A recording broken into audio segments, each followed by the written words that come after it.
Okay, so next we actually have a very, very interesting topic. As you guys already have seen, we work with many universities we collaborate with many universities to actually have certificate program or research programs. One of the opportunities that we actually had this summer is actually have Alex join us.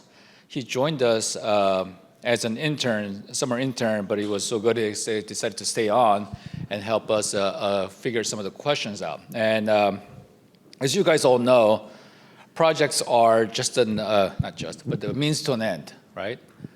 The ends could be bringing new products and services to the market, or continuing to deliver the same products and services to the market at a greater capacity, or upgrading it during the delivery, or maybe removing the products and services if it no longer meets the market needs. Okay?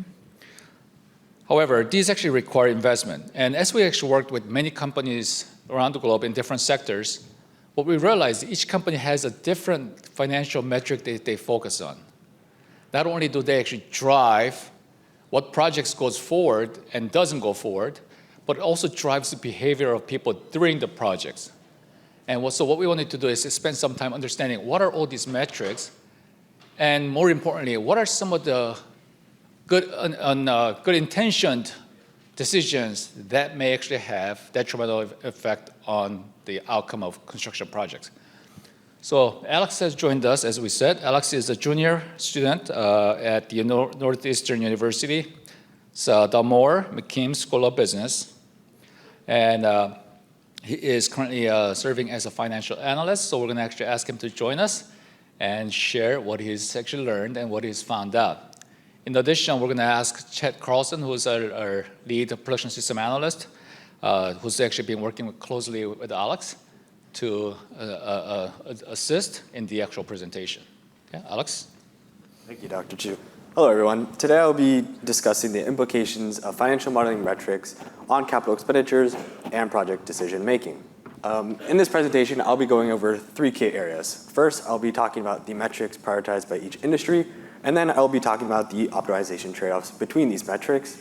And to wrap it up, I'll be talking about the inputs, process, and outputs of optimizing these financial metrics. So through careful analysis of the top companies' 10Ks, filings across different sectors, I was able to identify these key metrics that drive decision-making in each industry, and we'll examine how these metrics can create important trade-offs in project planning and execution. So here we can see the energy. We have three sectors. We have the energy sector, data center and digital infrastructure, and then infrastructure by itself. We can see an interesting pattern between all of these financial metrics and what they prioritize, as our energy focuses on our free and operating cash flow with emphasis on EBITDA margins and debt EBITDA. And you can just think of these as financial metrics for EBITDA and debt EBITDA, financial metrics that just help to manage the substantial amount of capital expenditures in a project. For digital infrastructure and infrastructure, you can see the similarities between an emphasis on ROIC, EBITDA margins, debt EBITDA, and also development yield as well. And the key difference between these two is one focuses on free cash flow, so the cash flows of the whole project, while infrastructure focuses more on the operation side. So how in the operations sector, those cash inflows and outflows. Before diving deeper into the relationships between these metrics, let's understand what each metric measures. So you can see here, ROCE measures how efficiently a project utilizes its total capital to generate profits, while ROE indicates the project's profitability from equity investors, showing how efficiently a company is able to use the shareholders' capital to generate revenue. Additionally, in ROIC, we can see that it evaluates the project's ability to generate returns relative to the capital invested on the project. This provides additional insight into operational efficiency. Well, getting into our cash flows, free cash flow, like I said, represents the cash available after accounting for capital expenditures and also working capital needs. This just shows the project's ability to generate excess cash for debt repayments, distribution, or also reinvesting. Moving on into operating cash flow, this shows the cash generated from a project's core operations reflecting its ability to sustain itself and fund ongoing activities. And the final metric we have here is development yield. Development yield is typically used in real estate projects, but can be used in infrastructure projects as well. And this measures the potential return of a developed project by comparing the expected value by its total development costs. And to help your understanding, we can split all these metrics into certain groups. We have our return metrics, which focus on capital efficiency, while we have our cash flow metrics, which focuses on project profitability. And then we have our development yield, which shows overall project success. So looking at ROCE's components, we can look at the input breakdown for ROCE. And as we can see, calculating ROCE is calculated by EBIT over capital employed. EBIT in this case would be earnings before interest and tax. And EBIT also has inputs of its own through revenue minus COGS, or cost of goods sold, minus their operating expenses as well. And through those, we have our direct inputs of asset revenue. We have our operating expenses of labor, some insurance, permits, and licenses as well. Looking at capital employed, we can see capital employed is calculated through total assets minus your current liabilities. Our total assets are fixed up into two key components. We have our fixed and our non-fixed, or in this case, our current and our non-current assets. And in our fixed assets, we have our property, plant, and equipment, and we also have our work in process and also construction and progress, which is important to keep in mind for later when I talk about our optimization efforts. And in current assets, we have our stock inventory or our cash, for example. And our current liabilities can look something like our accounts payable or our material supplier payments. So now that we're breaking down ROCE, let's look into one more key metric, which is development yield. Development yield can be calculated through our annual NOI or our expected annual NOI. NOI would just be our net operating income. This is similar to ROCE, where it has our revenue and our operating expenses as well. Looking into our total development costs, this would be all of the costs to create or for our capital expenditures for our project. So this would be looking like our hard costs for our capital expenditures, so our materials, our labor, our equipment, and many other inputs as well. Well, we have our soft costs like insurance, our financing, and then we have our contingency for project risks and market risk as well. So the question is, are these metrics related? And to answer this question, it's yes, but it's a little bit more complicated than we may think. Showing this impact of optimization between financial metrics, this shows the number of inputs that are shared between each financial metric. So let's take an example. We have ROCE. It shares 4 similar inputs to ROIC and about 2 to development yield, as we saw earlier. And the dotted arrow is depending on what we optimize, this can change the direction of if we're increasing the other inputs or if it just stays the same or possibly decreases as well. And however, just sharing inputs doesn't tell the whole story. The relationship between metrics depends on which inputs are shared, and how these inputs affect each other metric, and also whether we're in the construction or operational phase of the project as well. So let me explain the relationship between ROIC and free cash flow using the diagrams to show why optimizing one can affect the other.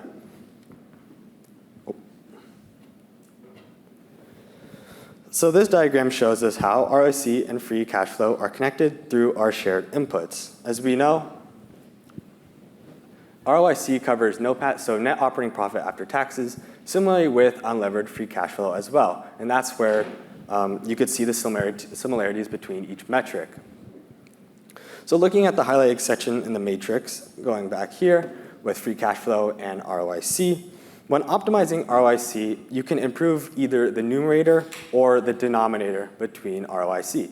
So if we increase, you can improve it by increasing the NOPAT or increasing our invested capital. And this is why we see the variable relationship between free cash flow and ROIC. We see the arrows are red, so it depends on other factors as well. While we're looking at the black arrows, there's more of a direct relationship between these metrics. And you can think about it like this. If you improve ROIC through operational efficiency, let's say, Free cash flow might increase because you are generating more NOPAT, or net operating profit after taxes. So this would increase ROIC and unlevered free cash flow as well. But if you improve ROIC through new investments, like free cash flow, you might decrease free cash flow because you're using cash for these new investments. We can look at it as if we have a project and we need new equipment, using that cash to further our investment to hopefully making and generating more revenue could hurt free cash flow. But what if we look at it the other way? If we're looking at unlevered free cash flow, the relationship with ROIC becomes a little more clear. To maximize free cash flow, you typically want to minimize your investments. You want to hold on to that cash. And this is why we see a black downward arrow, or in this case, red arrows to indicate there's more to the story. And this explains why the optimization relationship isn't symmetrical. The effect depends on which metric you're focusing on and how you are focusing on it. And here's another example just to give you some potential negatives of optimizing each metric. Like I said, if we were focusing ROE and we had a higher capital expenditure or initial investment, this would reduce cash flow because we're putting that investment in, let's say, if we look into ROE for another example, if we were to have more leverage, this would raise our debt EBITDA as well. In operating cash flow, this could have a negative effect on our EBITDA margins. And although I didn't really get into our EBITDA margins or our debt EBITDA, just for time's sake, we can think of it as like how much you make depending on your COGS, or your cost of goods sold. So this would be in our operational focus. So moving on, how can optimal production systems enhance these metrics? So looking at our flow diagram, we could see how increasing fill rate creates a cascading effect on our operational improvements. And this operational improvement can have the cascading effect on all of our other financial metrics. When we optimize production systems by increasing fill rate, we can see improvements in, one, our operational efficiency, so our reduced back orders and WIP, shorter cycle times, and also increased throughput. And this creates financial benefits, reducing labor costs, reduced capital expenditures needed through asset utilization, and also greater revenue through improved throughput. So how can these metrics be calculated for production system optimization efforts? So let's take ROIC as an example. Our initial input collection would look something like this. We would get our revenue, our direct and indirect costs, and then we would get our capital employed, production and process designs, and then our production policies, risks, and other variabilities.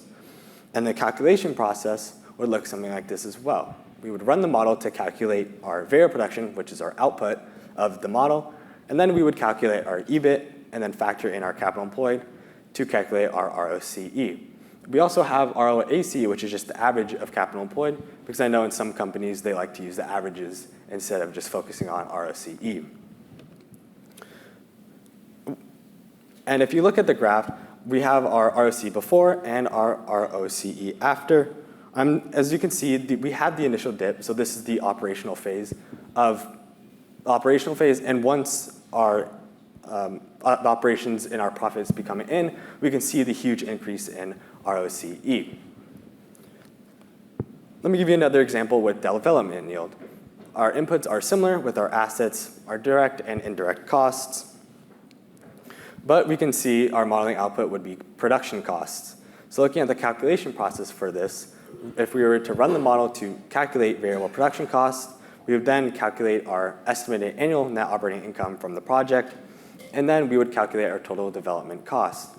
And you can see in the optimized version of development yield, it has a slight increase. And just to keep in mind, all of these tables are just example data and not super accurate. So this is just for show. So the key takeaways from our analysis are financial metrics are interconnected, but each serves a distinct purpose in measuring our investment. When we're looking at ROCE and ROIC, or even development yield, each provides unique insights into performance. And also, production systems optimization is a powerful tool that can enhance all of these metrics together through operational efficiency through improvements, better resource utilization, reduced cost, and improved throughput, which most importantly, PSO provides a structured methodology that allows us to, one, systematically improve operations, measure the impact of the financial metrics, and also make beta decisions about investments and operations. So that is all. Thank you. And if you have any questions, I know I have a little bit of time to answer some.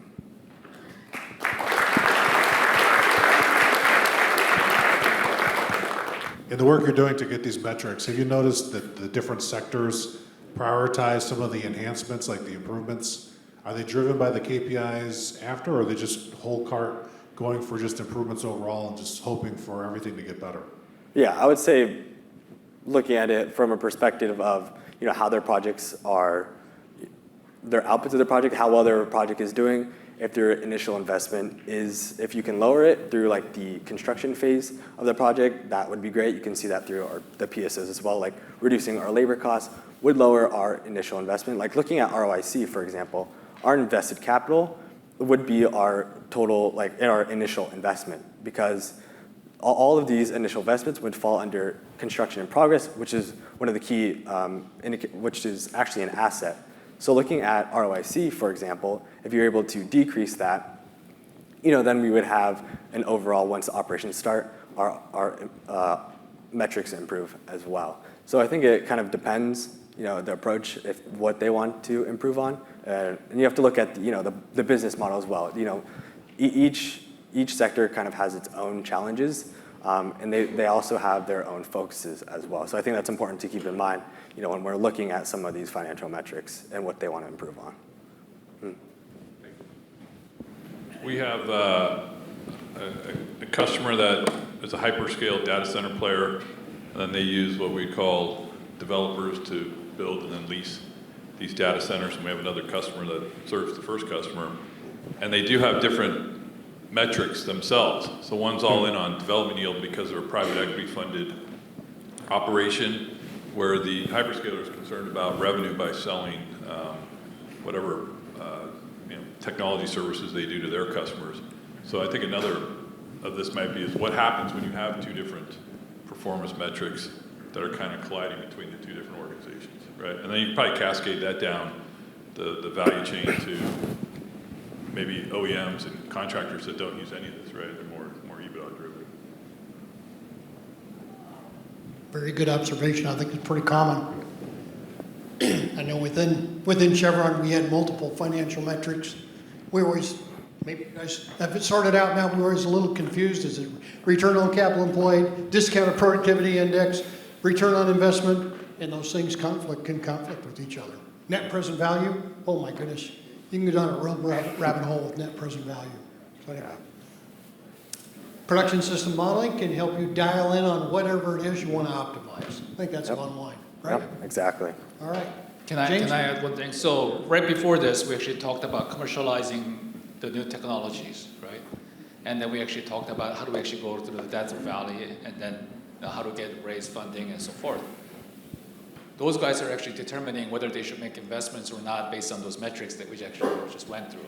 So what are some of so this might be a loaded question, and as I said before, what are some of the decisions that a project can make that make the financial metrics look great, but are at the end of the day detrimental to the project based on your PSO experience? Do you want to answer that? I'll answer that. So because work in process or construction in process is typically accounted for as an asset, you might, on one end, increasing construction in progress or work in process might look good on an asset perspective for project financials. But what we understand from modeling and optimizing production systems is that the increase in work in process has negative impacts on the project. It extends cycle times, which ends up extending duration and increasing cost. So just because it looks good on the financial statement doesn't necessarily mean it looks good or it's going to be good for the project.